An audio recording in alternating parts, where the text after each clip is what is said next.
не хата. Днеска е ден на свободното слово. Хайд парк толкова свободно, че водещи с два микрофона и се чуди на кой да ви каже добро утро, Варна.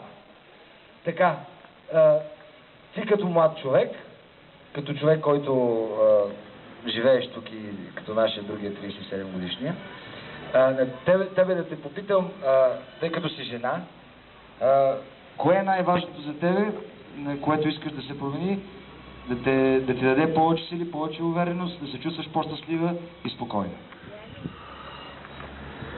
Като всички млади хора, естествено и аз бих искала един добър, спокоен, качествен живот в България, с една добра реализация, естествено, повече спокойствие за бъдещето, за децата ни и за възрастните също.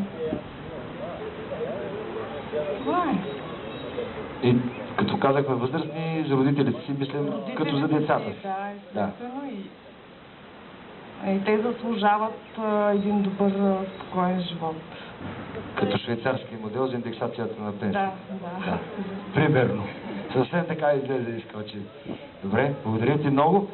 Сега, уважаеми приятели, видяхте, значи няма ток по микрофона, не тече високо напрежение, така че ще се радвам някой друг да сподели своите възгледи.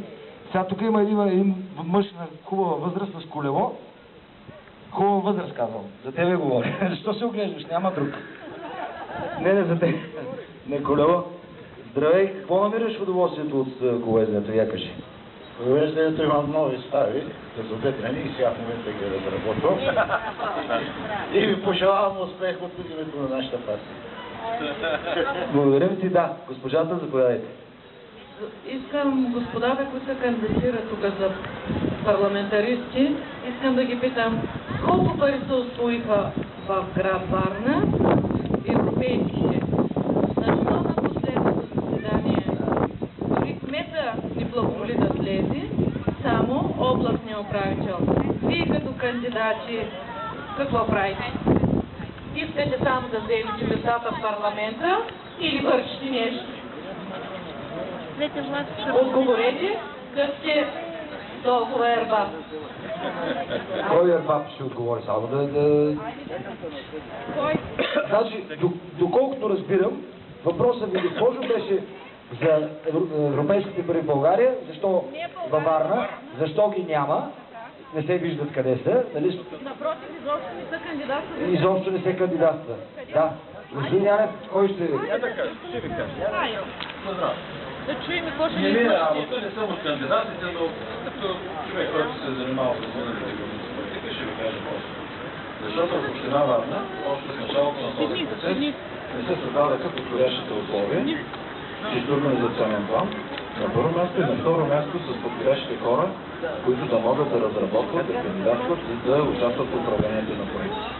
Това е една сложна, нова дейност, която изискваше различен подход. За съжаление, това на този етап не се получи и прави впечатление, че по-малки общини от Варна, като Саково, Богослав и други, създадаха тези механизми и се докарват в бюджета пари повече, отколкото има от държавния бюджет.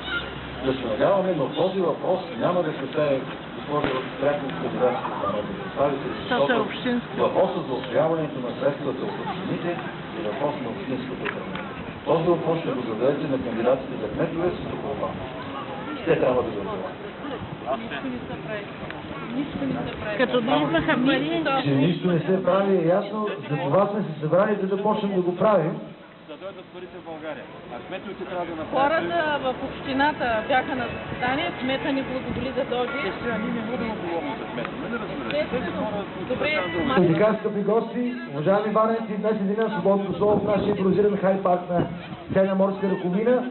Тук се радваме на това хубаво число, тези хубави летни сини жълто цветове.